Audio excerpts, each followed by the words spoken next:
Hello friends, ഇന്ന് നമ്മൾ കാണാൻ പോകുന്നത് എവർനൈറ്റ് എന്ന സീരീസിൻ്റെ രണ്ടാമത്തെ സീസണിലെ 36ാമത്തെ എപ്പിസോഡാണ്. ഇതിനു മുമ്പത്തെ ഭാഗങ്ങൾ കാണാത്തവർ തീർച്ചയായും അതൊക്കെ കണ്ടതിന് ശേഷം മാത്രം ഇത് കാണുക. പ്ലേലിസ്റ്റിൻ്റെ ലിങ്ക് ഡിസ്ക്രിപ്ഷനിൽ ഇട്ടിട്ടുണ്ട്. കഴിഞ്ഞ എപ്പിസോഡിൻ്റെ അവസാനത്തിൽ നമ്മൾ കണ്ടത് പരസ്പരം സംസാരിച്ചുകൊണ്ടിരിക്കുന്ന നിങ്കയെയും ബുക്ക് മാനിയാക്കിനെയുമാണ്.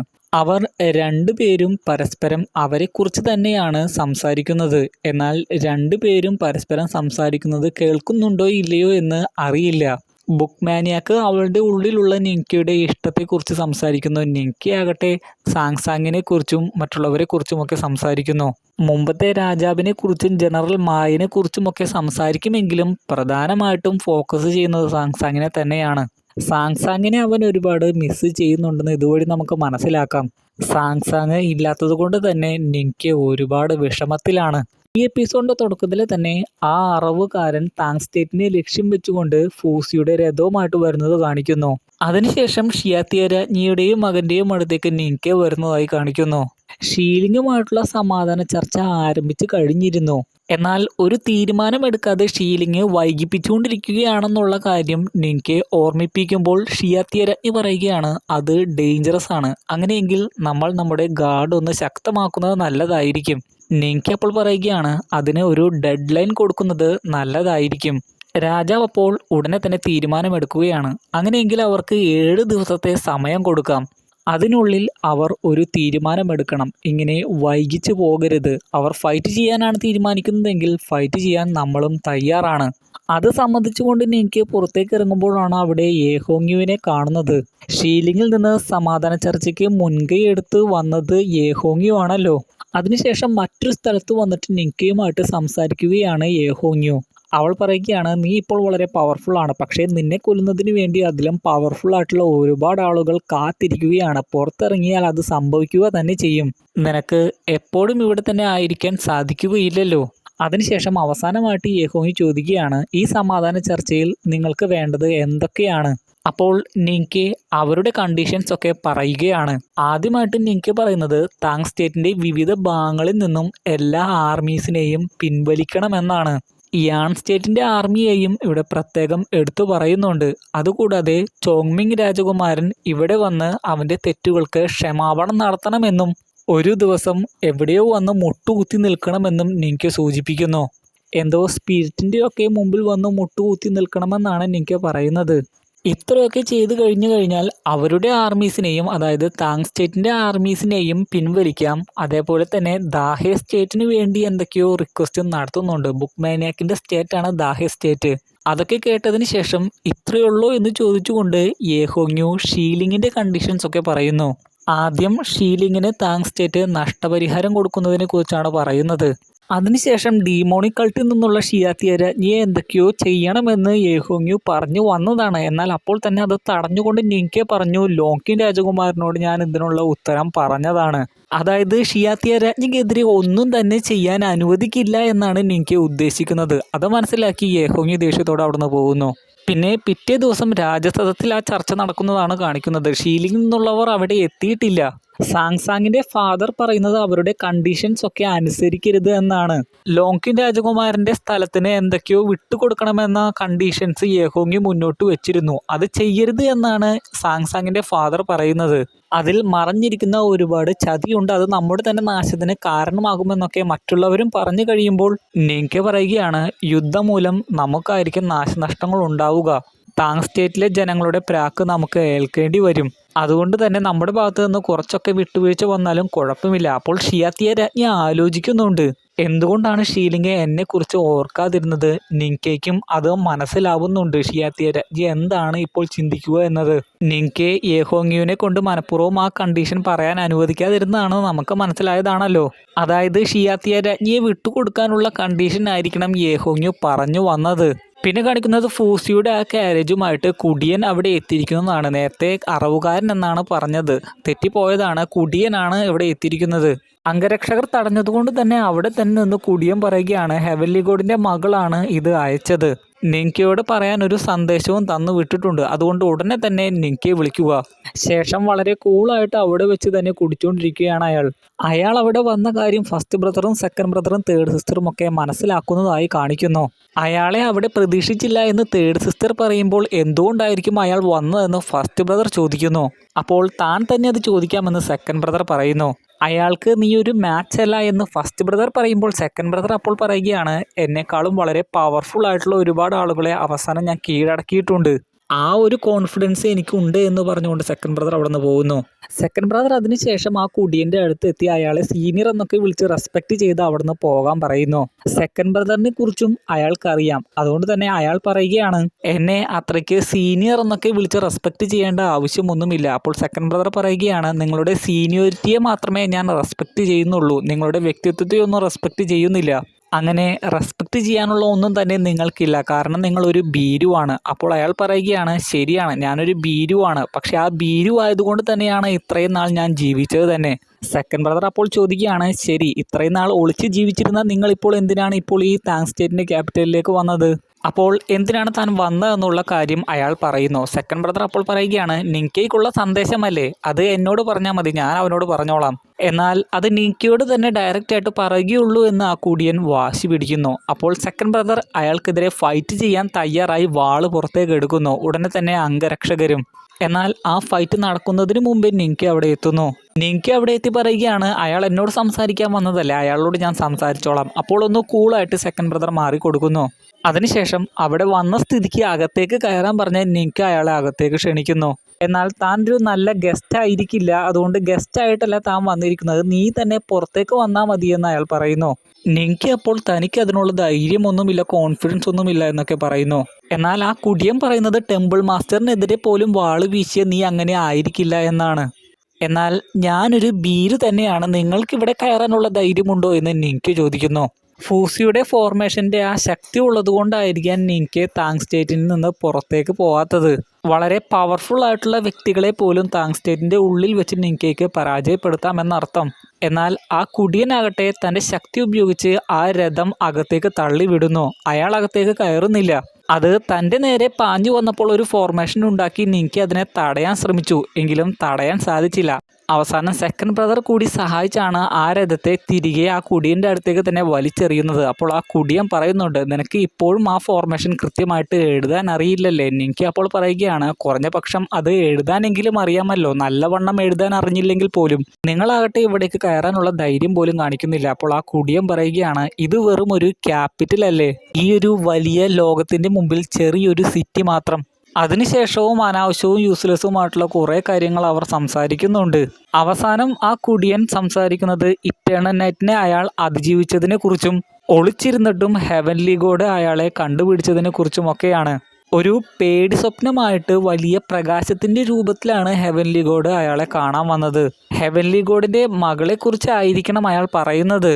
ഹെവൻലി ഗോഡിൻ്റെ മുമ്പിൽ ഒളിക്കാൻ തങ്ങൾക്ക് ഒരു സ്ഥലവുമില്ല എന്നാണ് അയാൾ പറയുന്നത്. അതിനുശേഷം ഹെവൻലി ഗോഡിൻ്റെ മകൾ തന്നുവിട്ട സന്ദേശത്തെക്കുറിച്ചും പറയുന്നു. എപ്പോഴും ഹെവൻലി ഗോഡ് എന്നും ഹെവൻലി ഗോഡിൻ്റെ മകൾ എന്നും ഇങ്ങനെ മാറി മാറി പറയുന്നതിൽ നിങ്ങൾക്ക് സംശയമുണ്ടായിരിക്കാം. സീരിയസിലും അങ്ങനെ സംശയം ഉളവാക്കുന്ന രീതിയിൽ പറയുന്നത് കൊണ്ടാണ് നിങ്ങൾക്കും സംശയമാകുന്നത്. ചില സ്ഥലങ്ങളിൽ ഹെവൻലി ഗോഡിൻ്റെ മെയ്ഡ് എന്ന് പോലും പറയുന്നുണ്ട്. ഇതെല്ലാം തന്നെ ഒരു വ്യക്തിയാണെന്ന് മനസ്സിലാക്കുക, സാങ്സാങ്ങിൻ്റെ ഉള്ളിലുള്ള ആ വ്യക്തി. അതിനുശേഷം അവസാനം നിങ്കയ്ക്ക് പറയാൻ വേണ്ടി ഹെവൻലി ഗോഡിൻ്റെ മകൾ കൊടുത്തുവിട്ട ആ സന്ദേശവും പറയുന്നു. എല്ലാ മരണങ്ങളും നീണ്ട വേർപാടിന് ശേഷമുള്ള ഒരുമയാണ്. അതാണ് ആ സന്ദേശം. അതിൻ്റെ അർത്ഥം എന്താണെന്ന് എനിക്കും മനസ്സിലായിട്ടില്ല. എങ്കിലും അത് കേട്ട് കഴിയുമ്പോൾ നിങ്കയ്ക്ക് മുമ്പൊരിക്കൽ ആ വാക്കുകൾ സാങ്സാങ് അവനോട് പറഞ്ഞതായിട്ട് ഓർമ്മ വരുന്നു. സാങ്സാങ് വളരെ അവശതയിലായിരുന്ന സമയത്ത്, ലോകം മുഴുവനും അവരെ ചേസ് ചെയ്തിരുന്ന സമയത്ത്, അപ്പോഴായിരുന്നു ആ വാക്കുകൾ നിങ്കയോട് അവൾ പറഞ്ഞത്. നിങ്കയ്ക്ക് അപ്പോഴേ തോന്നിയിരുന്നു അത് സാങ്സാങ്ങിൻ്റെ വാക്കുകളല്ലായിരുന്നു എന്ന്. നിങ്ക അന്ന് അവളോട് അത് ചോദിച്ചിരുന്നു ആരാണ് അവളെ അത് പഠിപ്പിച്ചതെന്ന്. എന്നാൽ ആരും അവളെ അത് പഠിപ്പിച്ചതല്ല, അവൾക്കത് അങ്ങനെ തോന്നിയതാണെന്നാണ് അവൾ അപ്പോൾ അന്ന് പറഞ്ഞത്. അതിനുശേഷം ഈ ക്യാരേജ് നിനക്കുള്ളതാണെന്ന് പറഞ്ഞുകൊണ്ട് ആ കുടിയൻ പെട്ടെന്ന് തന്നെ അവിടെ നിന്ന് അപ്രത്യക്ഷമാകുന്നു. നിങ്ക ആട്ടെ അതിനുശേഷം ഓടി ആ ക്യാരേജിൻ്റെ അകത്തേക്ക് കയറുന്നു. അപ്പോൾ സാങ്സാങ്ങിൻ്റെതാണെന്ന് തോന്നുന്നു. എന്തോ ഒരു സാധനം അതിൻ്റെ ഉള്ളിൽ വെച്ച് അവന് കിട്ടുകയും വിഷമത്തോടെ അവൻ അത് എടുക്കുകയും ചെയ്യുന്നു. പുറത്തേക്ക് വന്നതിന് ശേഷം അവൻ അപ്പോൾ ആലോചിക്കുന്നുണ്ട്, അങ്ങനെയെങ്കിൽ സാങ്സാങ് എവിടെയായിരിക്കും? സാങ്സാങ് അതിൻ്റെ ഉള്ളിൽ ഉണ്ടായിരിക്കുമെന്ന പ്രതീക്ഷയിലായിരിക്കണം പെട്ടെന്ന് അവൻ ഓടിപ്പിടിച്ച് അതിൻ്റെ ഉള്ളിലേക്ക് കയറിയത്. പിന്നെ ഏഹോങ്യോൻ്റെ അടുത്തേക്ക് വരുന്ന നിൻകയെ കാണിക്കുന്നു. നിൻക പറയുകയാണ്, ആ അറവുകാരനെയും കുടിയനെയും ഉപയോഗിച്ച് ഞങ്ങളെ ഭീഷണിപ്പെടുത്തുകയാണ്. നിനക്ക് ഇതിനെപ്പറ്റി നേരത്തെ അറിവുണ്ടായിരിക്കുമല്ലോ. നിങ്ങൾ അതിര് കടക്കുകയാണ്. അപ്പോൾ ഏഹോങ് പറയുകയാണ്, താങ് സ്റ്റേറ്റ് ചെയ്ത കാര്യങ്ങളൊക്കെ വെച്ച് നോക്കുമ്പോൾ ഷീലിംഗ് ചെയ്തത് ഒന്നും തന്നെയല്ല. നിൻക അപ്പോൾ പറയുകയാണ്, നിങ്ങളോട് മാപ്പ് പറയത്തക്ക രീതിയിലുള്ള ഒരു ക്രൈമും താങ് സ്റ്റേറ്റ് ചെയ്തിട്ടില്ല. ഉടനെ തന്നെ ഷിയാത്തിയ രാജ്ഞിയെ വിട്ടുതരണം, അല്ലെങ്കിൽ അവളെ കൊല്ലണമെന്നുള്ള കണ്ടീഷൻ പെട്ടെന്ന് തന്നെ ഏഹോങ് പറഞ്ഞു തീർക്കുന്നു. നിൻക ആലോചിക്കുകയാണ്, അവസാനം അവളത് പറഞ്ഞു തീർക്കുക തന്നെ ചെയ്തു. എങ്കിലും നിൻക അതിന് സമ്മതിക്കുന്നില്ല. അക്കാദമിയും താങ് സ്റ്റേറ്റും സംരക്ഷിക്കുന്ന രാജമാതാവാണ് ഷിയാത്തിയ രാജ്ഞി എന്നാണ് നിൻക പറയുന്നത്. ഒരു വഴിയുമില്ലെങ്കിൽ അതിനു വേണ്ടി ഫൈറ്റ് ചെയ്യാൻ പോലും ഞങ്ങൾ തയ്യാറാണെന്ന് നിൻക പറയുന്നു. ശേഷം ദേഷ്യത്തോടെ പറയുകയാണ്, എനിക്ക് നിന്നോട് ഫൈറ്റ് ചെയ്യാൻ തോന്നുന്നുണ്ട്. ഏഹോങ് അപ്പോൾ പറയുകയാണ്, എനിക്കും തോന്നുന്നുണ്ട്, ഫൈറ്റ് ചെയ്ത് നിന്നെ കൊല്ലാൻ പോലും എനിക്ക് തോന്നുന്നുണ്ട്. പക്ഷേ എനിക്കതിനുള്ള ടൈമില്ല. എങ്കിലും ഒരു കാര്യം നീ മനസ്സിലാക്കുന്നത് നല്ലതായിരിക്കും. ആദ്യത്തെ യുദ്ധം കഴിഞ്ഞപ്പോൾ തന്നെ നിങ്ങളുടെ ഭാഗത്ത് വലിയൊരു ഡാമേജ് ഉണ്ടായി. അക്കാദമിയും അതിൽ നിന്ന് നല്ലവണ്ണം റിക്കവർ ആയിട്ടില്ല. അതുകൊണ്ട് തന്നെ ഞങ്ങളുടെ കണ്ടീഷൻസിൽ ബാർഗെയിൻ ചെയ്യാതെ അവരോട് എന്ത് ഉത്തരം പറയുമെന്ന് നീ ചിന്തിക്കൂ. വീണ്ടും ഷിയാത്തിയ രാജ്ഞിയെക്കുറിച്ച് സംസാരിക്കുമ്പോൾ അതിന് ഉത്തരമൊന്നും പറയാതെ നിനക്ക് ദേഷ്യത്തോടെ അവിടെ നിന്ന് പോകുന്നു. പിന്നെ കാണിക്കുന്നത് ഈ കാര്യങ്ങളെല്ലാം നിനക്ക് ഷിയാത്തിയ രാജ്ഞിയുടെ അടുത്ത് വന്ന് പറയുന്നതായി കാണിക്കുന്നു. ഷിയാത്തിയ രാജ്ഞി അപ്പോൾ പറയുകയാണ്, ഷീലിംഗ് എന്നെ ഇപ്പോഴും മറന്നിട്ടില്ല. താങ് സ്റ്റേറ്റിന് എതിരെയുള്ള അവരുടെ കില്ലിംഗ് വെപ്പണാണിത്. ഞാൻ ഇങ്ങോട്ട് വന്നില്ലായിരുന്നെങ്കിൽ, മുമ്പത്തെ രാജാവ് മരിച്ചില്ലായിരുന്നെങ്കിൽ ഇങ്ങനെയൊന്നും സംഭവിക്കില്ലായിരുന്നു. അതുമൂലം സംഭവിച്ച എല്ലാ ദുരന്തങ്ങളും എടുത്തെടുത്ത് പറയുകയും ചെയ്യുന്നുണ്ട്.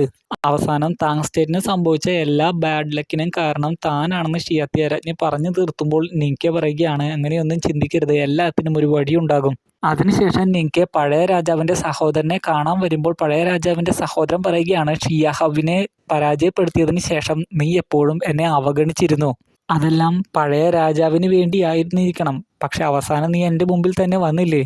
തന്നിൽ നിന്ന് എന്തെങ്കിലും സഹായത്തിന് വേണ്ടിയാണ് നിൻക വന്നതെന്നാണ് അയാൾ കരുതിയത്. എന്നാൽ നിൻക പറയുകയാണ്, പലതവണ നിങ്ങൾ രാജാധികാരം കൈവശമാക്കാൻ ശ്രമിച്ചു, പരാജയപ്പെട്ടു. എന്നിട്ടും പഴയ രാജാവും അതേപോലെ തന്നെ ലിയു രാജ്ഞിയും ഷിയാത്തിയ രാജ്ഞിയും ഒക്കെ നിങ്ങളെ കൊന്നില്ല, വെറുതെ വിട്ടു. എന്നാൽ അതൊക്കെ കേട്ടപ്പോൾ പഴയ രാജാവിൻ്റെ സഹോദരൻ ദേഷ്യത്തോടെ പറയുകയാണ്, ഏറ്റവും വലിയ ദുഷ്ടൻ നീയാണ്. താങ് സ്റ്റേറ്റ് ഇപ്പോൾ വലിയ പ്രതിസന്ധിയിലാണ്. അതിനെ സംരക്ഷിക്കാൻ നിന്നെ പോലെയുള്ള സെൽഫിഷ് ആയിട്ടുള്ള ആൾ തന്നെ വേണമല്ലോ. അത് കേട്ട് കഴിഞ്ഞപ്പോൾ നിൻക പറയുകയാണ്, അങ്ങനെയൊന്നും എന്നെ ജഡ്ജ് ചെയ്യാനുള്ള ഒരു അധികാരവും നിങ്ങൾക്കില്ല. നിങ്ങളെ ഞാൻ പണ്ടേ കൊന്നാനേ. പഴയ രാജാവിനെ കുറിച്ച് ഓർത്തിട്ടോ അക്കാദമിയെ കുറിച്ച് ഓർത്തിട്ടോ അല്ല ഞാനത് ചെയ്യാതിരുന്നത്. നിങ്ങളെ ജീവനോടെ വിട്ടത് എനിക്ക് തന്നെ ഒരു വാണിംഗ് തരുന്നതിന് വേണ്ടിയായിരുന്നു, എപ്പോഴും അലേർട്ടായിട്ടിരിക്കുന്നതിന് വേണ്ടി. രാജാവിൻ്റെ സഹോദരൻ അപ്പോൾ പറയുകയാണ്, ഇപ്പോൾ നീ ഇങ്ങോട്ട് വന്നത് ഷീലിംഗുമായിട്ടുള്ള ഉടമ്പടിയിൽ ഞാൻ ഒപ്പുവെക്കണമെന്ന് പറയുന്നതിന് വേണ്ടിയായിരിക്കുമല്ലേ, എന്നോട് യാചിക്കുന്നതിന് വേണ്ടിയായിരിക്കുമല്ലേ. നിൻക പറയുകയാണ്, നിന്നോട് ആര് യാചിക്കാൻ? നീ തന്നെ ഒരിക്കൽ പറഞ്ഞിട്ടുള്ളതാണല്ലോ താങ് സ്റ്റേറ്റിന് വേണ്ടി വലിയ കാര്യങ്ങളൊക്കെ ചെയ്യണമെന്ന്. അതിനുശേഷം നിൻക ഷിയാത്തിയ രാജ്ഞിയുടെ അടുത്ത് വന്ന് സംസാരിക്കുന്നതായി കാണിക്കുന്നു. താങ് സ്റ്റേറ്റിൻ്റെ ബ്യൂട്ടിയെക്കുറിച്ചാണ് വാതോരാതെ ഷിയാത്തിയ രാജ്ഞി സംസാരിക്കുന്നത്. നിൻകയും അതിനോട് യോജിക്കുന്നു. ഷിയാത്തിയ രാജ്ഞി പറയുകയാണ്, ഇത് എൻ്റെ നാടാണ്, എൻ്റെ ഹോം ടൗൺ ആണ്. പക്ഷേ എന്ത് ചെയ്യാൻ, ഞാൻ ഡീമോൺ കൾട്ട് എന്നുള്ളതായി പോയില്ലേ. പഴയ രാജാവിൻ്റെ സഹോദരൻ ഈ ട്രീറ്റിയിൽ ഒപ്പുവെക്കാമെന്ന് പറഞ്ഞാൽ പോലും എനിക്ക് ഒരു രക്ഷയും ഉണ്ടാകില്ല. ജീവിതകാലം മുഴുവനും ഒരു സമാധാനവും ഇല്ലാതെ ജീവിക്കാനാണ് എൻ്റെ വിധി. എന്നാൽ നിൻക ഷിയാത്തിയ രാജ്ഞിയെ ആശ്വസിപ്പിക്കുന്നു. നേരത്തെ നിൻക പഴയ രാജാവിൻ്റെ സഹോദരനോട് അവനോട് അപേക്ഷിക്കുകയല്ല എന്നാണ് പറഞ്ഞതെങ്കിലും ഒരു വിധത്തിൽ അവനോട് അപേക്ഷിക്കുക തന്നെയായിരുന്നു. ആ ട്രീറ്റിയിൽ അയാൾ ഒപ്പുവെച്ചാലേ ഷിയാത്തിയ രാജ്ഞിക്ക് രക്ഷയുള്ളൂ. നിൻക പറയുന്നത് ഇപ്പോഴത്തെ രാജാവ് ചെറുപ്പമാണ്, അവന് നല്ല സപ്പോർട്ടും കെയറിങ്ങും ഒക്കെ വേണമെന്നാണ്. ഷിയാത്തിയ രാജ്ഞിയോടാണ് ഇതൊക്കെ പറയുന്നത്. എന്നാൽ ഷിയാത്തിയ രാജ്ഞി പറയുന്നത്, അവനെ പ്രൊട്ടക്റ്റ് ചെയ്യാൻ നീയുണ്ടല്ലോ, പിന്നെ ഞാൻ എന്തിനാണ് ആകുലപ്പെടുന്നതെന്നാണ്. അവസാനം താങ് കാരണം താങ് സ്റ്റേറ്റ് വീണ്ടും ഒരു യുദ്ധത്തിൽ ചെന്ന് എത്തിച്ചേരരുതെന്ന് ഈ ഷിയാത്തിയ രാജ്ഞി പറയുന്നു. ശേഷം പഴയ രാജാവ് തനിക്ക് വേണ്ടി കാത്തിരിക്കുകയാണ് എന്നൊക്കെ പറയുന്നു. അതായത് ഷിയാത്തിയ രാജ്ഞി മരിക്കാൻ തയ്യാറാണ് എന്ന രീതിയിലുള്ള സംസാരമാണ് ഷിയാത്തിയ രാജ്ഞിയുടെ വായിൽ നിന്ന് വരുന്നത്. അതും പറഞ്ഞ് നിൻക പോലും പ്രതീക്ഷിക്കാതെ ആ കെട്ടിടത്തിൻ്റെ മുകളിൽ നിന്ന് പെട്ടെന്ന് തന്നെ എടുത്തു ചാടുകയാണ് ഷിയാത്തിയ രാജ്ഞി. പിടിക്കാൻ നോക്കിയെങ്കിലും ഉടുപ്പിൻ്റെ തുമ്പ് മാത്രമേ നിൻകയ്ക്ക് കിട്ടിയുള്ളൂ. നിൻക അപ്പോൾ വളരെ വിഷമത്തോടെ പറയുന്നുണ്ട്, എന്തിനാണ് ഇങ്ങനത്തെ ഒരു സ്റ്റുപ്പിഡിറ്റി നീ കാണിച്ചത്? നിനക്ക് വേണ്ടി താങ് സ്റ്റേറ്റ് വീണ്ടും ഫൈറ്റ് ചെയ്യാൻ പോലും തയ്യാറായിരുന്നില്ലേ? പിന്നെ വിഷമത്തോടെ ഇപ്പോഴത്തെ രാജാവും നിങ്കയും മറ്റുള്ളവരും ഒക്കെ ഷിയാത്തിയ രാജ്ഞിയുടെ ഡെഡ് ബോഡിയുടെ അടുത്തേക്ക് വരുന്നതായി കാണിക്കുന്നു. കരഞ്ഞ് വിഷമത്തോടെ അങ്ങോട്ട് വന്നുകൊണ്ടിരിക്കുന്ന രാജാവ് മനസ്സിൽ ഒരുപാട് കാര്യങ്ങൾ തൻ്റെ അമ്മയെക്കുറിച്ച് പറയുന്നുണ്ട്. അതിനുശേഷം തൻ്റെ സിംഹാസനത്തിൽ വന്നിരുന്ന് ഒരുപാട് ശപഥമൊക്കെ ചെയ്യുന്നു. തൻ്റെ അമ്മ തൻ്റെ ഫാദറിനെ ഒരുപാട് സ്നേഹിച്ചിരുന്നു. ഈ സ്റ്റേറ്റിന് വേണ്ടി ഒരുപാട് കാര്യങ്ങൾ ചെയ്തു. ജീവൻ ത്യജിക്കാൻ പോലും അവസാനം തയ്യാറായി. അതുപോലെ തന്നെ താനും ഈ സ്റ്റേറ്റിന് വേണ്ടി പ്രവർത്തിക്കുമെന്നൊക്കെ പറയുന്നു. അംഗരക്ഷകർ എല്ലാവരും അപ്പോൾ ഞങ്ങൾ വിശ്വസ്തയോടെ കൂടെ ഉണ്ടാകുമെന്നൊക്കെ പറയുന്നു. പിന്നെ മുമ്പത്തെ രാജാവിൻ്റെ സഹോദരൻ ആ ട്രീറ്റിയിലൊക്കെ ഒപ്പുവെക്കുന്നതായി കാണിക്കുന്നു. ആ ട്രീറ്റിയിൽ ഒപ്പുവെക്കാൻ താല്പര്യമില്ലാത്തത് കൊണ്ടാണോ എന്നറിയില്ല, കുറേ ആളുകൾ ഇതേ സമയം തന്നെ രാജകൊട്ടാരത്തിലേക്ക് ഇരച്ചു കയറാൻ ശ്രമിക്കുന്നു. എന്നാൽ അംഗരക്ഷകർ അവരെ എല്ലാവരെയും തടയുകയാണ്. പിന്നെയാണ് ഒരു കാര്യം മനസ്സിലായത്. ആ ട്രീറ്റിയിൽ ഒപ്പുവെച്ചതോടെ താങ് സ്റ്റേറ്റിൻ്റെ ട്രൈറ്ററായിട്ട് കുറ്റസമ്മതം നടത്തിക്കൊണ്ടുകൂടിയുള്ള സമ്മതമായിരുന്നു പഴയ രാജാവിൻ്റെ സഹോദരൻ നടത്തിയത്. താങ് സ്റ്റേറ്റിൻ്റെ ട്രൈറ്ററാണ് അവനെന്നുള്ള കുറ്റസമ്മതം നടത്തിയത് കൊണ്ടുകൂടിയാണ് ആളുകൾ ഇരച്ചു കയറാൻ ശ്രമിച്ചത്. ആളുകൾ അയാളെ കുറേ ചീഞ്ഞ പച്ചക്കറികളൊക്കെ ഇതേ സമയം എറിയുന്നതായി കാണിക്കുന്നു. താങ് സ്റ്റേറ്റിന് വേണ്ടി വലിയൊരു യുദ്ധം ഒഴിവാക്കുന്നതിന് വേണ്ടിയാണ് താൻ ഇതൊക്കെ ചെയ്യുന്നതെന്ന് ഇതേ സമയം രാജാവിൻ്റെ സഹോദരൻ ആത്മകഥം ചെയ്യുന്നുണ്ട്. അതിനുശേഷം അയാൾ സ്വന്തം സ്ഥലത്ത് തിരികെ എത്തി ആ നാണക്കേട് സഹിക്കാനാകാതെ സ്വയം ആത്മഹത്യ ചെയ്യുന്നതായി കാണിക്കുന്നു. താൻ രാജാവായിരുന്നെങ്കിൽ എന്നൊക്കെ പറഞ്ഞ് ഒരുപാട് വിഷമിച്ചൊക്കെയാണ് അയാൾ ആത്മഹത്യ ചെയ്തത്. അപ്പോൾ നിങ്കയുടെ ഒരു ശബ്ദം ഇങ്ങനെ പറയുന്നതായി കേൾക്കാം. ഷിയാത്തിയ രാജ്ഞിയുടെ മരണത്തോടെ ശീലിംഗമായിട്ടുള്ള പ്രശ്നങ്ങളൊക്കെ തീർന്നു. പക്ഷേ ഒന്നും അവസാനിച്ചിട്ടില്ല. ഹെവൻലി ഗോഡുമായിട്ടുള്ള യുദ്ധം ഉടനെ തന്നെ തുടങ്ങാൻ പോകുന്നേ ഉള്ളൂ. അതിനുശേഷം നിങ്ക വന്ന് ഷിയാത്തിയ രാജ്ഞി മരിച്ച കാര്യം ലിയു രാജ്ഞി അറിയിക്കുന്നതായി കാണിക്കുന്നു. അത് കേട്ടിട്ടും അവൾ വലിയ സന്തോഷവതിയൊന്നും ആയില്ല. നിങ്ക അപ്പോൾ ചോദിക്കുന്നുണ്ട്, ഇപ്പോഴും നിനക്ക് അവരോട് വെറുപ്പാണോ എന്ന്. അപ്പോൾ അവൾ പറയുകയാണ്, എൻ്റെ ഫാദർ അവരെ മാത്രമേ സ്നേഹിച്ചിരുന്നുള്ളൂ. ഞാൻ സ്നേഹിക്കുന്ന എല്ലാവരും മരിച്ചിരിക്കുന്നു. എൻ്റെ ഫാദറും മദറും എൻ്റെ സഹോദരനുമൊക്കെ. ഇപ്പോഴിതാ എൻ്റെ ശത്രു എന്ന് കരുതപ്പെടുന്ന സ്ത്രീയും മരിച്ചിരിക്കുന്നു. ഇനി ഞാൻ ജീവിച്ചിരിക്കുന്നതിൻ്റെ അർത്ഥം എന്താണെന്ന് പറഞ്ഞുകൊണ്ട് അവൾ സ്വയം മരിക്കാൻ ഒരുങ്ങുന്നു. എന്നാൽ അവളെ നിങ്കയ്ക്ക് തടയാൻ സാധിച്ചു. അവളെ ശകാരിച്ചുകൊണ്ട് നിങ്ക പറയുകയാണ്, നിനക്കങ്ങനെ മരിക്കാനാകില്ല. നീ താങ് സ്റ്റേറ്റിലെ രാജകുമാരിയാണ്. അപ്പോൾ അതൊക്കെ ആരാണ് കെയർ ചെയ്യുന്നതെന്ന് പറഞ്ഞുകൊണ്ട് ഉച്ചത്തിൽ അലറി അവൾ ഒരുപാട് കരയുന്നു. അതിനുശേഷം ആരും എന്നെ സ്നേഹിച്ചിരുന്നില്ല, ആർക്കും എന്നെ വേണ്ട എന്നൊക്കെ പറയുമ്പോൾ നിങ്ക പറയുകയാണ്, ഒരാൾക്ക് നിന്നെ ആവശ്യമുണ്ട്, ഇപ്പോഴത്തെ രാജാവിന്. അത് പറഞ്ഞുകൊണ്ട് നിങ്ക അവിടെ നിന്ന് പോകുന്നു. അതിനുശേഷം ലിയു രാജ്ഞി രാജകീയമായിട്ടുള്ള വസ്ത്രങ്ങളൊക്കെ അണിഞ്ഞ് ഇപ്പോഴത്തെ രാജാവിൻ്റെ അടുത്തേക്ക് വരുന്നതായി കാണിക്കുന്നു. കൊച്ചുകുട്ടിയായിട്ടുള്ള അവനാകട്ടെ അവിടെ നിന്ന് കരഞ്ഞുകൊണ്ടിരിക്കുകയായിരുന്നു. അപ്പോൾ ലിയു രാജ്ഞിയുടെ എക്സ്പ്രഷൻ എന്താണെന്ന് മനസ്സിലാകുന്നില്ല. ഒരു എക്സ്പ്രഷനും ഇല്ലാത്ത പോലെയാണ് അവൾ നിൽക്കുന്നത് അത് കണ്ടിട്ടും. എന്നാൽ പിന്നീട് എല്ലാവരുടെയും മുമ്പിൽ വെച്ച് രാജാവിനെ കൈ പിടിച്ച് അവൾ കയറ്റുന്നതായി കാണിക്കുന്നു. എന്തെങ്കിലും ചതി ലക്ഷ്യം വെച്ചാണോ അവൾ അങ്ങനെയൊക്കെ പെരുമാറുന്നതെന്ന് അറിയില്ല. ഒരുപാട് കഷ്ടപ്പെട്ടാണ് അവളുടെ മനസ്സ് മാറ്റി ഇങ്ങനെയൊക്കെ പ്രവർത്തിക്കുന്നതെന്ന് കണ്ടാലേ അറിയാം. എന്തെങ്കിലും ചടങ്ങിൻ്റെ ഭാഗമായിട്ടായിരിക്കണം അങ്ങനെയൊക്കെ ചെയ്യുന്നത്. എന്തൊക്കെ വന്നാലും ഇപ്പോഴത്തെ രാജാവിനെ രാജസദസ്സിൽ ഇരുത്തുന്നതിന് വേണ്ടി ലിയു രാജ്ഞിയാണ് ഇപ്രാവശ്യം കൈക്ക് പിടിച്ച് കൊണ്ടുപോകുന്നത്. അത് കണ്ട് എല്ലാവർക്കും സന്തോഷമാകുന്നുണ്ട്. അതിനുശേഷം ലിയു രാജ്ഞി തന്നെ രാജാവായി അവനെ അംഗീകരിച്ചു കൊണ്ട് അവൻ്റെ മുമ്പിൽ വണങ്ങുന്നുണ്ട്. അവൻ നീണാൾ വാഴട്ടെ എന്ന് ലിയു രാജ്ഞി പറഞ്ഞു കഴിയുമ്പോൾ അവിടെ ഉണ്ടായിരുന്ന എല്ലാവരും തന്നെ അത് ആവർത്തിക്കുന്നു. അതിനുശേഷം എല്ലാവരും കേൾക്കെ എഴുന്നേറ്റ് നിന്ന് ലിയു രാജ്ഞി പറയുകയാണ്, പഴയ രാജാവ് മരിച്ചു, ആ രാജാവിൻ്റെ ഒപ്പം രാജ്ഞിയും മരിച്ചു. ഇപ്പോഴിതാ പുതിയ രാജാവ് രാജപദവി ഏറ്റെടുത്തിരിക്കുന്നു എന്ന് പറഞ്ഞുകൊണ്ട് ഷിയാത്തിയ രാജ്ഞിയുടെ മകൻ്റെ പേര് ഉച്ചത്തിൽ പറയുന്നു. എല്ലാവരും അപ്പോൾ ഒരേ സ്വരത്തിൽ രാജാവ് നീണാൾ വാഴട്ടെ എന്ന് പറയുന്നു. അതിനുശേഷം ലിയു രാജ്ഞി ഷിയാത്തിയ രാജ്ഞിയുടെ മകനെ നോക്കുമ്പോൾ അവരൊന്ന് ചെറുതായിട്ട് പുഞ്ചിരിക്കുന്നതായി കാണിക്കുന്നു. ഇതോടെ ഈ എപ്പിസോഡും ഇവിടെ അവസാനിക്കുകയാണ്. ഇന്നത്തെ വീഡിയോ ഇഷ്ടമായിട്ടെങ്കിൽ തീർച്ചയായും ലൈക്ക് ചെയ്യാൻ മറക്കരുത്. അടുത്ത വീഡിയോയുമായി നമ്മൾ ഉടനെ തന്നെ കാണും. അതുവരെ ഗുഡ് ബൈ.